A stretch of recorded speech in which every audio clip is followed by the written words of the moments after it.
কি আজকে এত বেলা হতে চললো কিন্তু সবাই এখনো পর্যন্ত এলো না। এই সব হলো কুঁড়েমির লক্ষণ মহারাজ। আপনি একদিন যারা যারা দেরি করছে তাদের চাপকে দেবেন, তাহলেই সব সিধে হয়ে যাবে। আর বলবেন না মহারাজ, আজকে গিন্নি কাঁচা লঙ্কা দিয়ে কুচো চিংড়ির ঝালটা যা বানিয়েছিল না, খেতে খেতে দেরি হয়ে গেল। গোলগাপ্পি দেওয়ার আর জায়গা পাও না না? বিশ্বাস করুন, সত্যি খুব ভালো রান্না করেছিল গিন্নি, তাই আবার আরেক হাঁড়ি ভাত চড়াতে বললাম। আর সেটা খেয়ে আসতেই তো দেরি হয়ে গেল। আরো এক হাঁড়ি?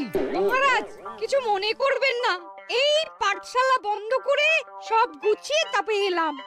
সুপ্রভাত মহারাজ। সুপ্রভাত মহারাজ। প্রভাত আজকে আর শুনেই তোমরা সবাই এত কুঁড়ে হয়ে গেছো যে কি বলবো। মহারাজ, এই কুঁড়েমির আসল কারণ হচ্ছে চর্বি। কথায় আছে, যত বেশি চর্বি তত তাড়াতাড়ি মরবি। আপনি কি বলতে চাইছেন মন্ত্রী মশাই, যে আমি তাড়াতাড়ি মরে যাব আর আপনি মজা দেখবেন? ঠাকুর ঘরে কে, আমি তো কলা খাইনি ব্যাপার হয়ে গেল।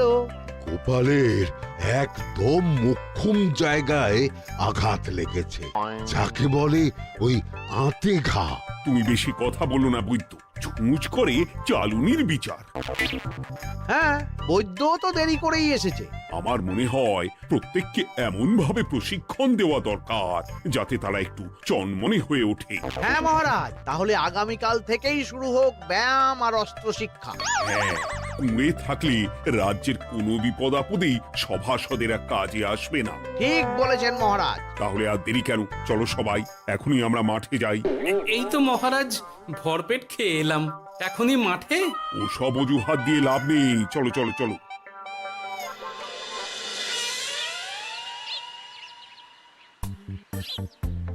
এবার সবাই সারিবদ্ধভাবে দাঁড়িয়ে পড়ো।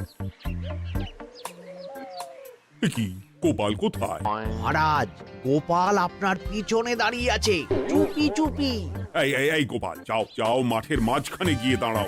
এই চাঁদি ফাটা রোদে কেন মহারাজ সুস্থ শরীরকে ব্যস্ত করছেন?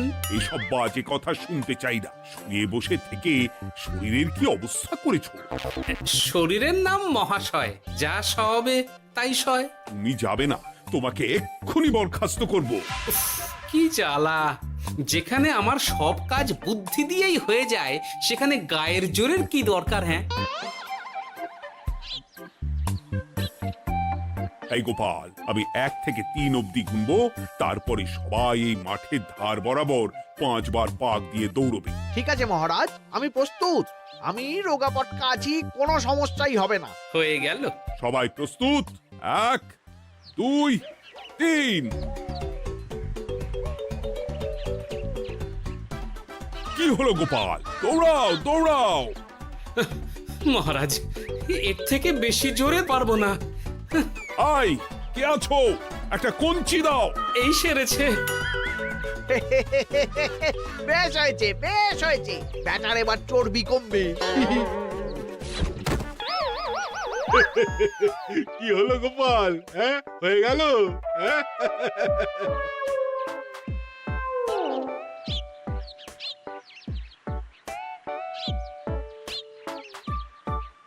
এই উল্টে উঠি, আমাদের দাদু উল্টে গেছে। হ্যাঁ, তাই তো দেখছি। চল চল গিয়ে দেখি। উফ, চেহারার কি অবস্থা বানিয়েছো গোপাল? হ্যাঁ, এতটুকু দৌড়তে গেলেই চিটপটাং। তাড়িয়ে দিন মহারাজ, এরকম বেঢপ চেহারা সভাসদকে আমাদের দরকার নেই। না না, তা বললে হবে নাকি গোপাল? তুমি এক্ষুনি বাড়ি চলে যাও, কালকে আবার মাঠেই দেখা হবে। এই দাদু বাড়ি চলো। ওরে বাবারে!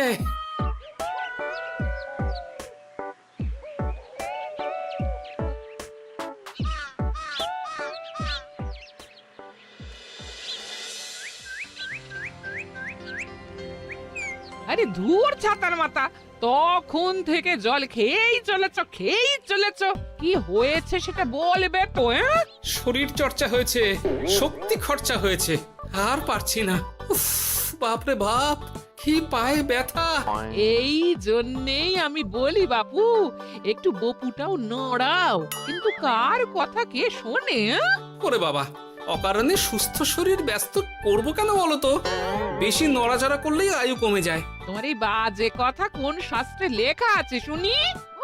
শাস্ত্রে কেন যাব, বাস্তবে জলজ্যান্ত উদাহরণ আছে। আমি মানতে পারছি না। হুম, মানতে পারছি না বললে তো হবে না, তোমাকে মানতেই হবে। বেশ, প্রমাণ করো।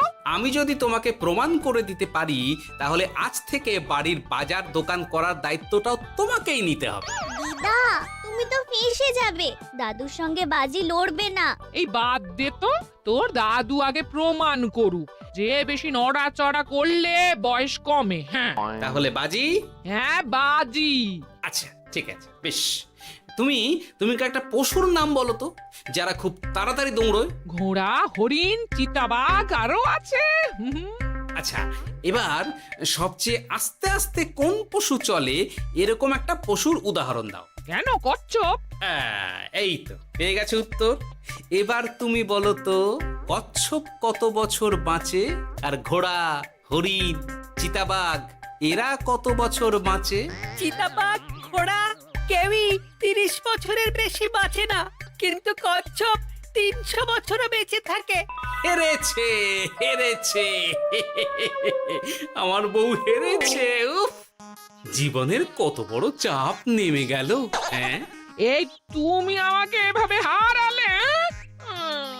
তখনই বললাম দাদুর সঙ্গে বাজি লড়তে যেও না। নাও, এবার খেলা সামলাও।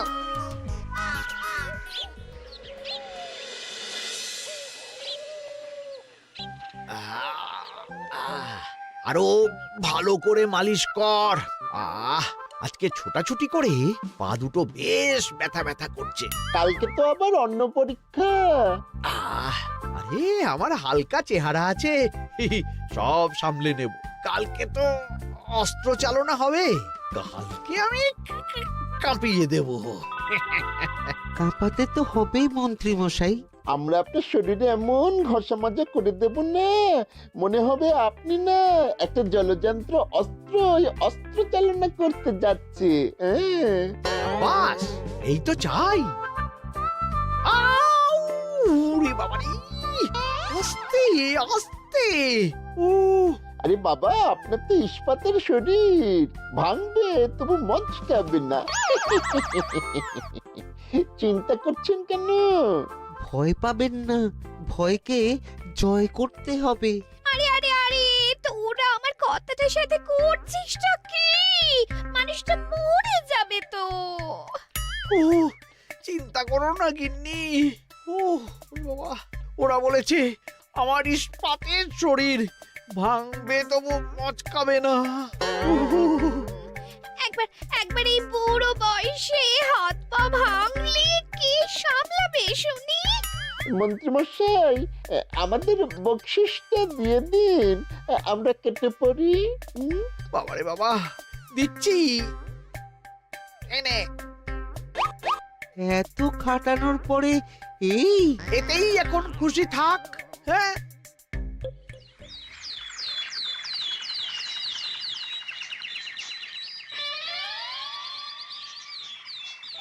এবার তোমাদের সকলকে অস্ত্র শিক্ষা দেওয়া হবে। উফ, রোজ রোজ কি জ্বালাতনে পড়েছি, বাপরে বাপ। বাবা মা কাউকে ডাকার দরকার নেই, ভালো না লাগলে রাজসভা চাকরি ছেড়ে চলে যাও। মহারাজ, এটা তো উচিত নয়। যে যেটাই পারদর্শী তাকে সেটাই করতে দিন না। একটা বাঁদরকে যদি আপনি বলেন শিকার করে মাংস খেয়ে দেখা, সে কি পারবে মহারাজ? মহারাজ, গোপাল একটু বেশি কথা বলছে, ওকে আপনি বের করে দিন। আমি তোমার কথায় গলবো না গোপাল, তোমাদের সবাইকে এখন অস্ত্র শিক্ষা শিখতেই হবে। কর্তার ইচ্ছায় কর্ম, এখন তো আমার আর কিছুই বলার নেই। তাহলে আর দেরি কেন, তোমরা সবাই একটা করে ঢাল আর একটা করে তলোয়ার তুলে নাও। সেনাপতি, বলুন মহারাজ। তুমি সকলকে অস্ত্র শিক্ষা দেবে, তলোয়ার চালানো শেখাবে। এক এক করে প্রত্যেকে তোমার কাছে যাবে আর এক এক করে তুমি সবাইকে তলোয়ার চালানো শেখাবে। আচ্ছা মহারাজ, তাহলে ওই সবার প্রথমে চলে আসুন মন্ত্রী মশাই। হ্যাঁ, আমি প্রস্তুত। আমার শরীর ইস্পাতের মতো, ভাঙবো তবু মচকাবো না।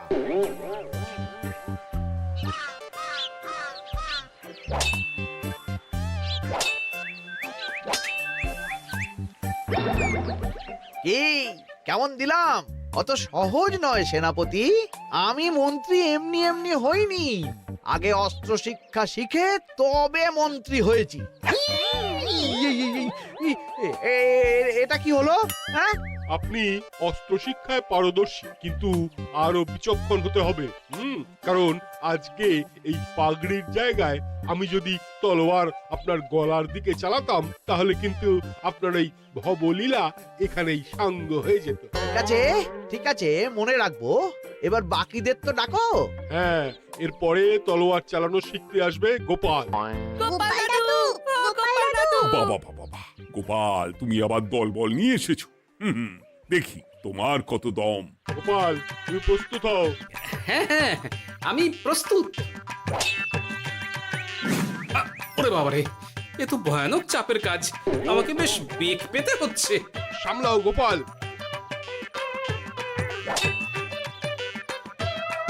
না, আমাকে অন্য রাস্তা দেখতে হবে। সেনাপতি, মহারাজের দিব্যি, তুমি আমার দিকে তলোয়ার ঢাল বাড়াবে না। এই এটা কি হলো? সত্যি তো, এটা কি হলো? গেল গেল গেল গেল গেল গেল গেল, দুটিটা খুলে গেল গো। দেব নাকি এবার কুচ করে কেটে? জিতে গেছি, জিতে গেছি। এটা কি হলো? শত্রুপক্ষ কখনো কারো দিব্যি শুনবে না। আর সেনাপতি, তুমি কি ওখানে দাঁড়িয়ে দাঁড়িয়ে মজা দেখছো? আমি কি করব মহারাজ, গোপাল যে আপনার দিব্যি দিয়ে দিল। গোপাল বেটা খুব চালাক। তাহলে এখন উপায়? ওসব গোপাল তোমাকে বোকা বানাবার জন্য করেছে। তুমি ধুতি ঠিক করে আবার লড়াই চালিয়ে যাও। যথাজ্ঞা মহারাজ।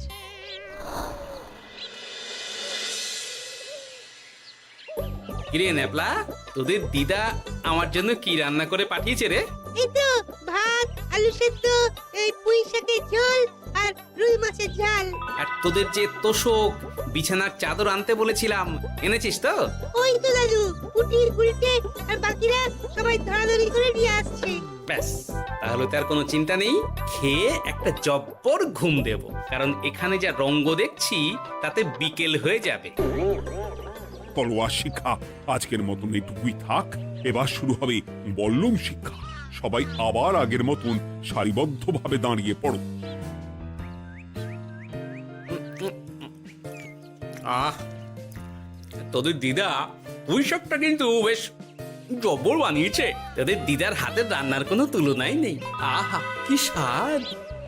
এ কি, গোপাল আবার কোথায় গেল? এই তো মহারাজ, আমি এখানে ওই পুঁইয়ের ঝোল আর রুইয়ের ছাল দিয়ে ভাত খাচ্ছি। এসব কি মাঠের মধ্যে খাওয়া? আরে শরীরটাকে তো রাখতে হবে। তাড়াতাড়ি খেয়ে এইদিকে এসো। আসছি আসছি আসছি। এবার আমি তোমাদের দেখাবো কিভাবে বল্লম নিয়ে তেড়ে যেতে হয়। দেখান মহারাজ।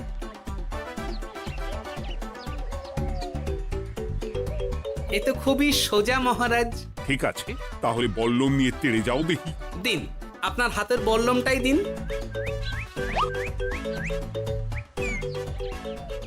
আরে আরে, গোপাল তো মাঠ থেকেই চলে গেল।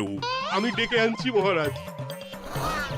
আরে আরে, ও গোপাল, গোপাল, মহারাজ ডাকছেন। থামো থামো। মহারাজ বলেছেন বল্লম নিয়ে তেড়ে যেতে, তেড়ে গিয়ে আবার ফিরে আসতে তো উনি বলেননি। আরে, এ তো মহা মুশকিল। উনি এক্ষুনি তোমাকে মাঠে ফিরতে বললেন। সেটা আপনাকে বলতে পারে সেনাপতি, আমাকে তো বলেনি। আমি চললাম।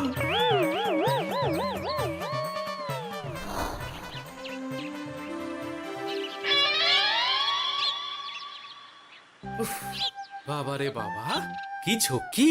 অনেক বুদ্ধি করে মাঠ থেকে খাটে চলে এসেছি। আমি আর উঠছি না। এ কি বলি, তোমাদের তো এখন অস্ত্র শিক্ষা নেওয়ার কথা। হ্যাঁ, তোমার বলা নেই, কোয়া নেই, অমনি বাড়ি চলে এলে। আরে বাবা, ওইসব অস্ত্র শিক্ষা মানেই সুস্থ শরীরকে ব্যস্ত করা, অসহ্য খাটনি, অযথা কষ্ট।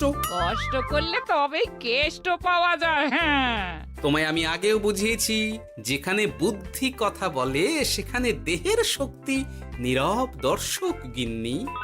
আরে বাবা, সে না হয় বুঝলাম, কিন্তু মহারাজ তো ভালোর জন্য সবাইকে অস্ত্র শিক্ষা দেওয়ার চেষ্টা করছে না? আরে বাবা, যার যা কাজ তাকে সেটা করালেই পারে। মহারাজ তো সেটা বুঝতেই চাইছেন না। আমি এখন ঘুমো।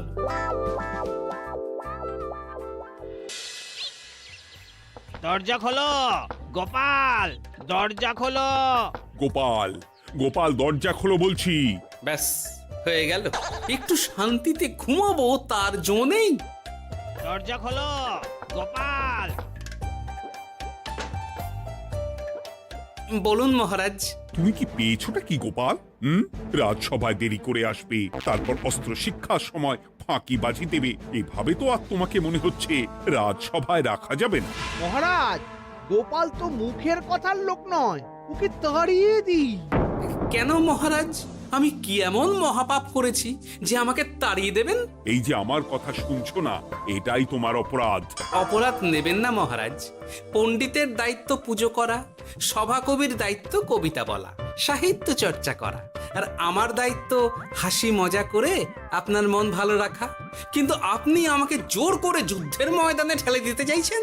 এটা আমার ইচ্ছে। আমিও তো মহারাজ ইচ্ছে করলেই অনেক কিছু করতে পারি। চোখ বন্ধ করে লক্ষ্য ভেদ করতে পারি, শুধু বুদ্ধি দিয়ে। আরে বাহ, এত বড় কথা! তাহলে মহারাজ, ওকে বলুন পরীক্ষা দিতে। কি পরীক্ষা? আমি একটা ঘরে বর্ম পরে দাঁড়িয়ে থাকবো। তোমার হাতে অস্ত্র দেব, আমার মাথায় একটা আপেল থাকতে হবে, আর তুমি কিভাবে আমার মাথা থেকে ওই আপেল ফেলতে পারো দেখব। এ তো খুবই সোজা। কি গোপাল, তাহলে লড়বে নাকি বাজি? হ্যাঁ, লড়তে রাজি আছি। তাহলে আজ রাতেই হয়ে যাক পরীক্ষা। যদি এই পরীক্ষায় উতরে গেলে তো ভালো, নইলে তোমার চাকরিটা গেল। গোপাল, তুমি পারবে তো? সে দেখাই যাবে। আজ রাতে তাহলে রাজবাড়িতে দেখা হচ্ছে। যদি আমি এই পরীক্ষায় বিফল হই, তাহলে আমার চাকরি আপনি কেড়ে নেবেন, আর যদি সফল হই তাহলে মন্ত্রী মশাইকে শাস্তি দেবেন। আমি নিজে সারা কৃষ্ণনগরে নাক্ষত দেব। বেশ, দেখা যাক।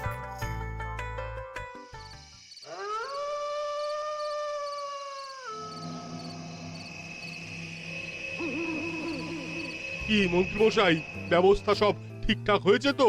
হ্যাঁ, এবার শুধু গোপালের পরীক্ষার পালা। আমি তাহলে বাইরে গেলাম, গোপালকে পাঠিয়ে দিচ্ছি।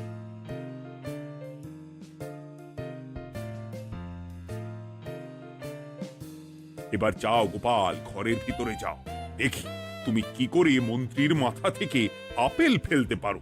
আপনি তো শুধু আমার চোখ ঢেকেছেন, আমার নাক মুখ কানও ঢেকে দিন, যাতে ঘ্রাণেন্দ্রিয় শ্রবণেন্দ্রিয়েরও সাহায্য না নিতে পারি। বেশ, তাহলে তাই হোক।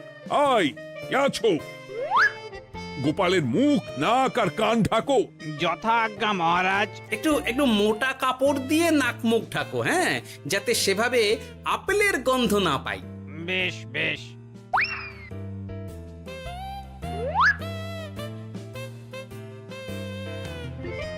যাও গোপাল। গোপাল, এবার তোমার চাকরি গেল।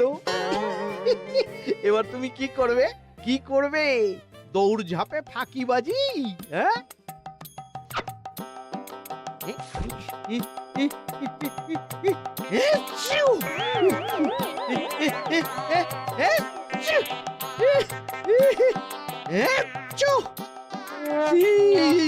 গেল গেল গেল গেল গেল, আপেল পড়ে গেল।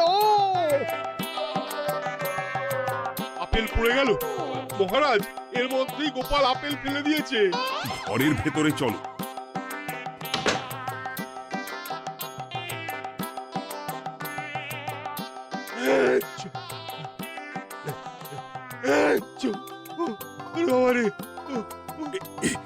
কি ওরে বাবারে বাবা, কি ঝাঁজ! ওরে বাবারে বাবা। কি মহারাজ, দেখলেন তো গোপালের চমক? অস্ত্র ছাড়াই আপেল ফেলে দিলাম। কি, এটা তো তুমি নীতি বিরুদ্ধ কাজ করেছো। সারা ঘরে নস্যি ছড়িয়ে দিয়েছো। মহারাজ, হাঁটতে গিয়ে আপেল পড়ে গেছে। এবার সারা কৃষ্ণনগরে নাক্ষত দিতে হবে। সত্যি সত্যি গোপাল, বুদ্ধিতে তোমার জুড়ি মেলা ভার। আমার নাম গোপাল ভাঁড়। একটা কথা মনে রাখবেন, কেউটে সাপের লেজে পা দেবেন না, আর গোপালের কাজে বাধা দেবেন না। যে কাজ বুদ্ধি দিয়ে করা যায় তার কাছে শক্তি ছোট্ট শিশু মাত্র। সত্যি গোপাল, আজ তুমি সেটাই প্রমাণ করে দিলে। আর আজ থেকে তোমাকে তোমার ইচ্ছার বিরুদ্ধে খাটাবো না। তুমি খাও দাও ভুড়ি বানাও। যার যা কাজ সে তাই করবে। যেমন এখন মন্ত্রী মশাই নাক্ষত দেবেন। হ্যাঁ, ভুল করে বাজি ধরে ফেলেছি, এখন নিজেই চাপে পড়ে গেলাম। তাহলে আর দেরি কেন? নাক্ষত এখন থেকেই শুরু হোক। কৃষ্ণনগরের রাস্তা শেষ হতে হতে সকাল হয়ে যাবে।